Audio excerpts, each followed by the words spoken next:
Boa noite, queridos, graça e paz. Nós estamos iniciando mais um tempo aqui de meditação na Palavra de Deus, né?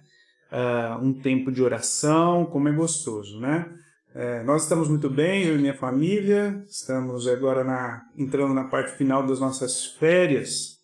E não nesse próximo domingo, no outro provavelmente, é o nosso desejo, nós estaremos com os irmãos cultuando ao Senhor, juntamente com a igreja, né, no outro domingo. Nós somos muito gratos ao Senhor pela maneira como Ele tem cuidado das nossas vidas e tenho certeza que os irmãos também são gratos. Nós temos a palavra de Deus que nos orienta e aqui nós dedicaremos mais um tempo, então, um rápido tempo, para olharmos um pouco para a palavra de Deus. No Salmo 69, nós estamos estudando o livro Aprendendo com os Salmos, do autor W. Robert Godfrey. E ele, então, no capítulo 21, ele nos traz o Salmo 69. Convido você a deixar sua Bíblia aberta para que você possa acompanhar enquanto nós estivermos lendo, batendo este papo aqui, basicamente trazendo as informações que o autor do livro nos traz sobre o Salmo. Tá bom? Vamos lá, então? A primeira parte do Salmo, o autor do nosso livro aqui, ele chama de a primeira oração,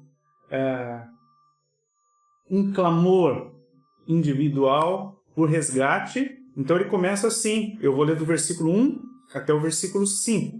Acompanhe comigo.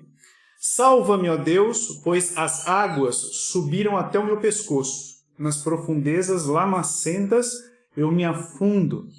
Não tenho onde firmar os pés. Entrei em águas profundas. As correntezas me arrastam. Cansei-me de pedir socorro. Minha garganta se abrasa. Meus olhos fraquejam de tanto esperar pelo meu Deus. Os que sem razão me odeiam são mais do que os fios de cabelo da minha cabeça. Muitos são os que me prejudicam sem motivo, muitos os que procuram destruir-me. Sou forçado a devolver o que não roubei. Tu bem sabes como fui insensato a Deus, a minha culpa não te é encoberta. Então, rapidamente aqui, olhando um pouquinho para esse cenário que ele apresenta aqui, enquanto ora, enquanto suplica ao Senhor por salvação, a gente percebe a imagem de um homem se afogando. Há claramente o perigo de morte aqui, há uma ameaça à vida, uma vida chegando ao fim ali, um desespero. Juntamente com isso está presente também o sentimento de que Deus não ouviu sua oração. Então parece que ele está muito cansado de clamar ao Senhor naquele momento que ele está vivendo, está sendo envolvido por água, mas ao mesmo tempo o texto vai nos mostrando que, embora envolvido por água, está morrendo de sede. Ele explica que há muitos inimigos que o odeiam sem razão, ali no versículo 4, e ao mesmo tempo ele reconhece que é pecador. Então nós temos aqui uma oração que aborda esses itens aí que eu passei com os irmãos, né? Então, o pedido inicial nessa primeira oração é: salva-me, ó Senhor. Eu estou cansado, eu estou morrendo, embora cheio de água em volta, eu estou com sede. Senhor, ouve a minha oração, né? Então vamos continuar a leitura aqui, versículo 6, segunda parte, segunda oração. Não se decepcionem por minha causa aqueles que esperam em ti, ó Senhor, Senhor dos exércitos. Não se frustrem por minha causa os que te buscam, ó Deus de Israel. Pois por amor a ti suporto zombaria e a vergonha cobre-me o rosto. Sou um estrangeiro para os meus irmãos, um estranho até para os filhos da minha mãe. Pois o zelo pela tua casa me consome, e os insultos daquele que te insultam caem sobre mim. Até quando choro e jejuo, tenho que suportar zombaria. Quando ponho vestes de lamento, sou motivo de piada. Os que se juntam na praça falam de mim, e sou a canção dos bêbados. Esse é o cenário, mas ele está falando ao Senhor, é um clamor agora, um clamor pelo povo, uma oração também pelo povo. Ele pede a Deus que seu sofrimento não traga vergonha, confusão ao povo. Ele reconhece que ele é desprezado, afrontado, alienado, mas ele sabe que ele está sofrendo por Deus.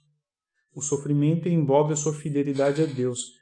Está sofrendo por Deus, serviço de Deus. Esse é o contexto aqui, né? Então, seu zelo e também arrependimento são nítidos nesses versículos.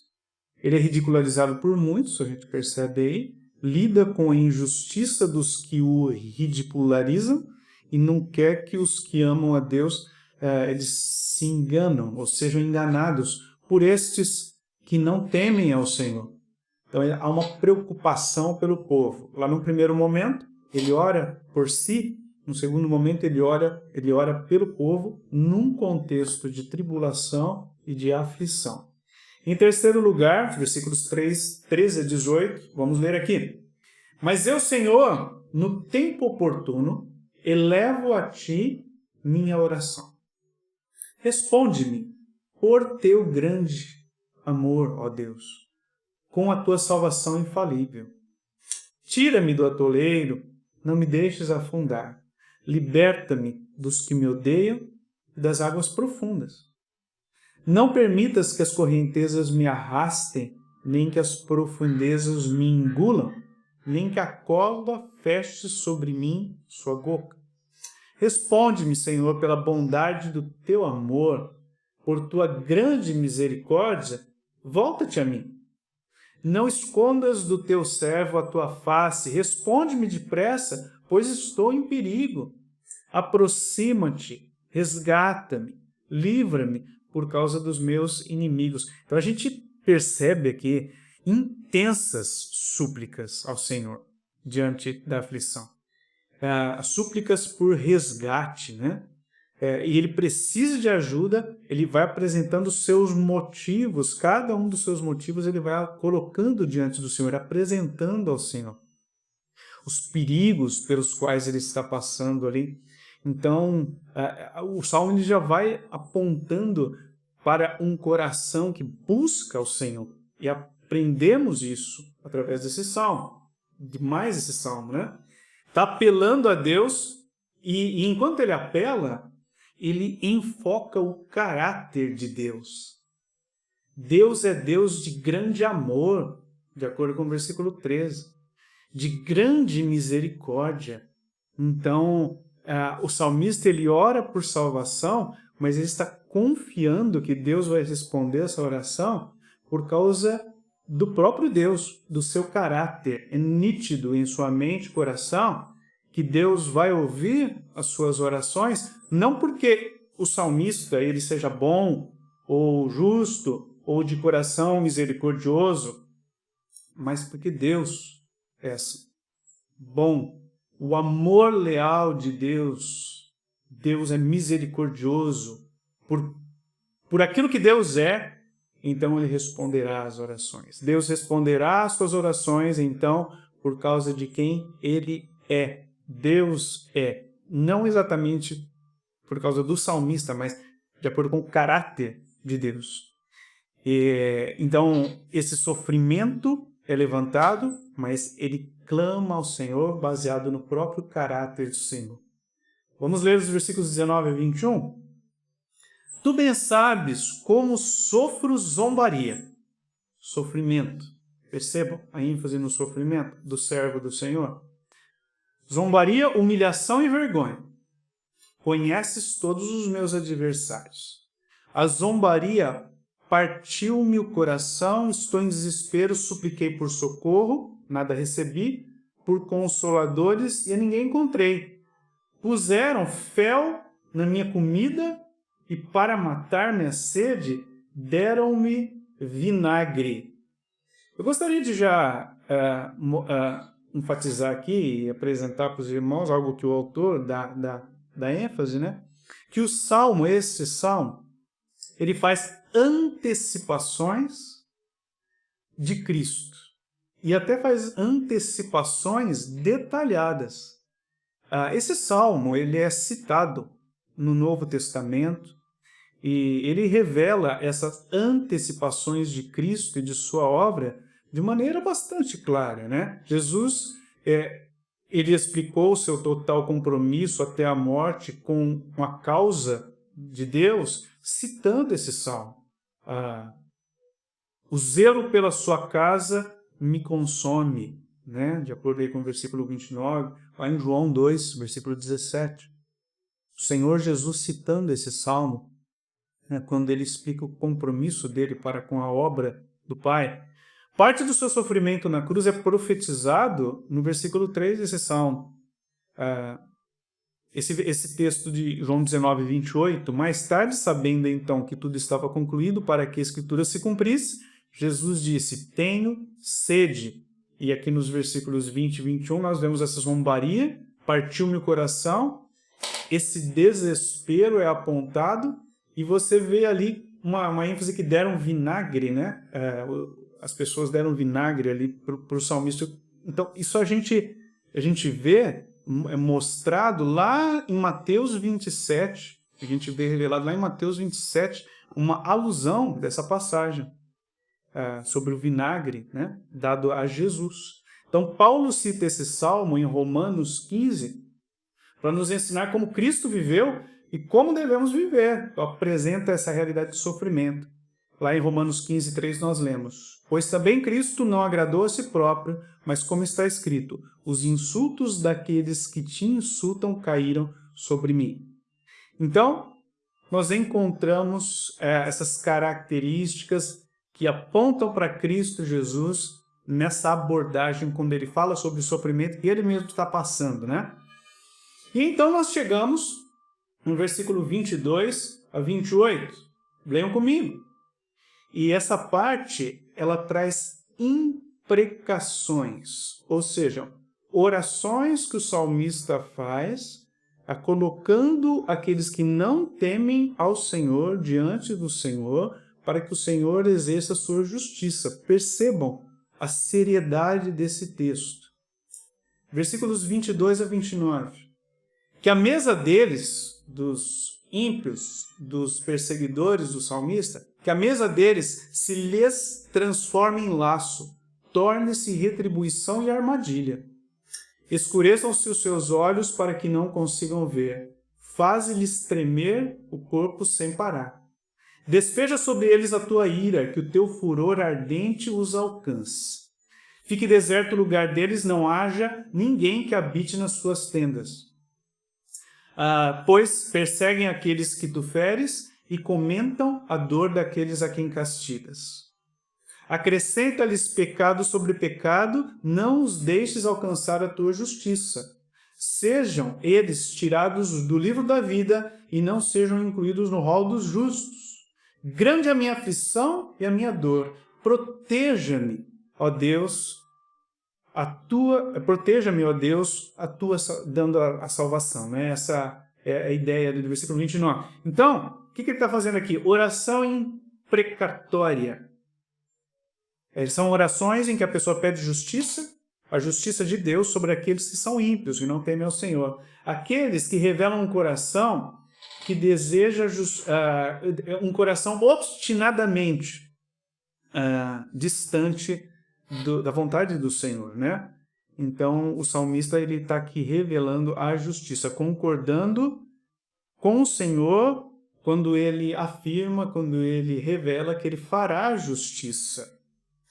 Então, o autor deixa claro que nós precisamos pensar em imprecações e que elas se aplicam àqueles que são intransigentes mesmo, impenitentes, perseveram no mal contra Deus. São aqueles que conheceram a aliança de Deus e conscientemente rejeitam essa aliança. Então, pessoas que até participaram ali da comunidade da aliança de Deus, mas rejeitam ao Senhor.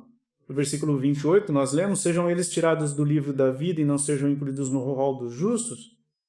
É um texto que deriva ali de Êxodo 32 e 33. Nós lemos o seguinte: respondeu o Senhor a Moisés: riscarei do meu livro todo aquele que pecar contra mim. Então, esse livro é o registro do qual os nomes de falsos profetas são removidos. Essa é a ideia do contexto. Lá em Ezequiel, capítulo 13, versículos 8 e 9, o autor do nosso livro aqui, ele apresenta esse texto também. Lá em Ezequiel nós lemos: portanto, assim diz o Senhor, soberano, por causa de suas palavras falsas e de suas visões mentirosas, estou contra vocês, palavra do Senhor, do soberano Senhor. Minha mão será contra os profetas que têm visões falsas, proferem adivinhações mentirosas. Eles não pertencerão ao conselho de meu povo, não estarão inscritos nos registros da nação de Israel, não entrarão na terra de Israel. Então vocês saberão que eu sou o soberano Senhor. A gente vê aqui, nós temos aqui a indicação de que o texto lembra dos falsos profetas também quando aborda esse assunto, né? Em meio ao povo, pessoas que rejeitam obstinadamente a palavra verdadeira de Deus, elas estavam no meio do povo, inclusive. Então, o nosso autor aqui, o Robert Godfrey, ele afirma, diante dessas imprecações, que nosso Senhor ensina que nós devemos orar, primeiramente, pela conversão daqueles que não temem ao Senhor, dos ímpios. E ele destaca aqui que há no Novo Testamento textos, como 1 Coríntios 16, 22, o apóstolo Paulo escreve assim: se alguém não ama o Senhor, seja amaldiçoado.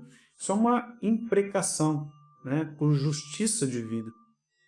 Então o autor está afirmando que devemos orar e trabalhar pela conversão dos ímpios, mas aqueles que são resolutos do pecado, Deus promete juízo e certamente é correto orar por aquilo que Deus promete fazer.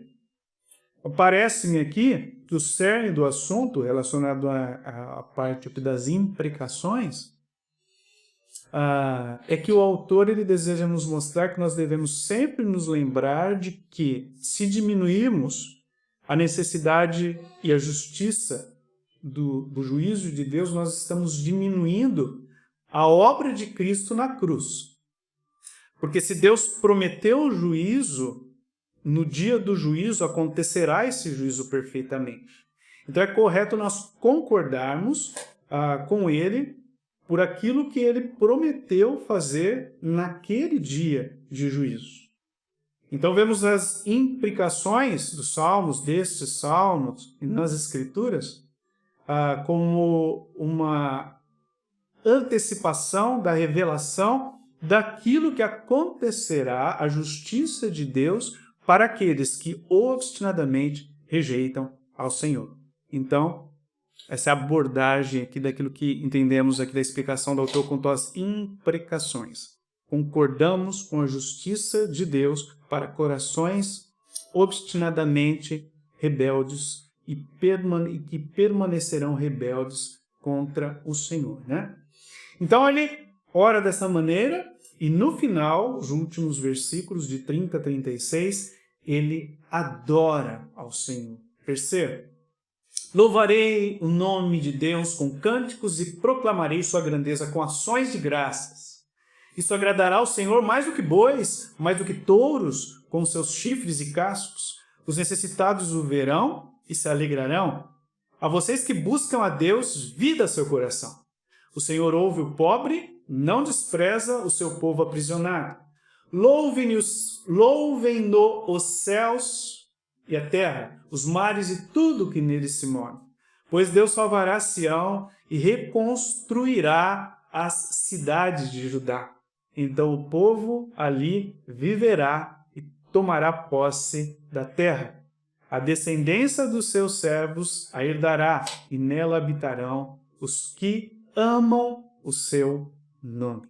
E assim ele termina o salmo. Então a conclusão dele, diante de toda essa agonia, diante de todo esse desejo por resposta do Senhor, sofrimento diante dos inimigos, sofrimento diante dos seus perseguidores, essa alusão a Cristo Jesus, que passou por tudo isso também, diante de tudo isso, esse contexto que ele vive, a sua conclusão, uma convocação ao louvor ao soberano Deus, soberano Senhor, como aquele que sim, ouve as orações e responde às orações.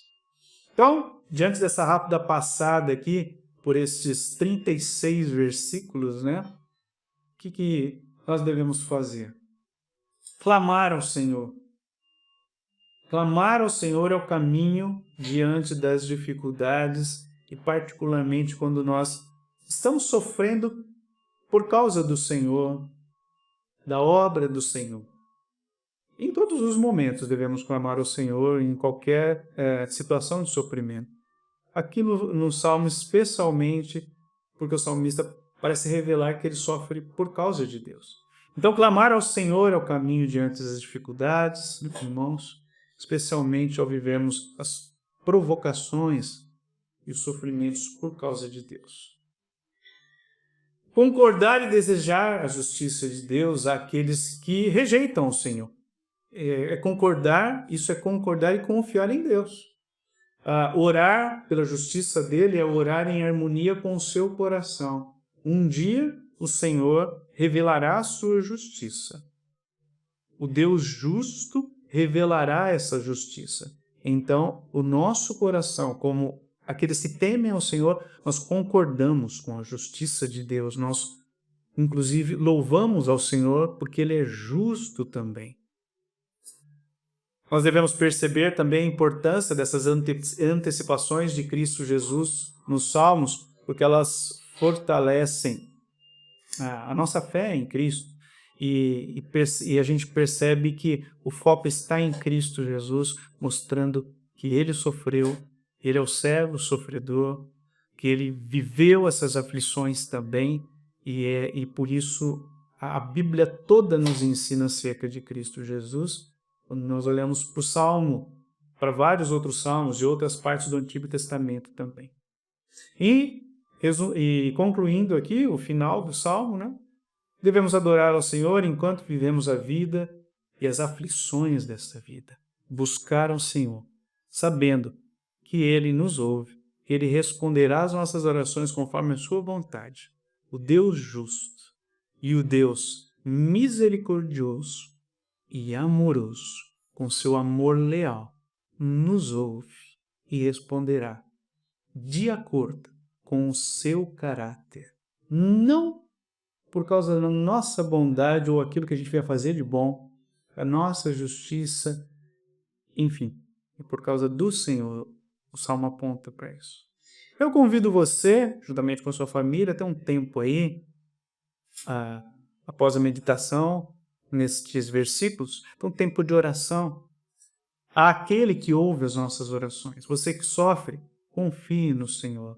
O Senhor é bom, o Senhor é misericordioso. Se você está passando por injustiça, confie na justiça de Deus. E adore ao Senhor. Não perca a oportunidade de ter um tempo de adoração. Porque o Senhor é um Senhor digno de toda a nossa adoração. Que Deus abençoe vocês, que possam ter um bom tempo de oração, que sua graça possa estar inundando o coração de vocês e que possamos viver na confiança do Senhor. Um abraço a todos e Deus abençoe.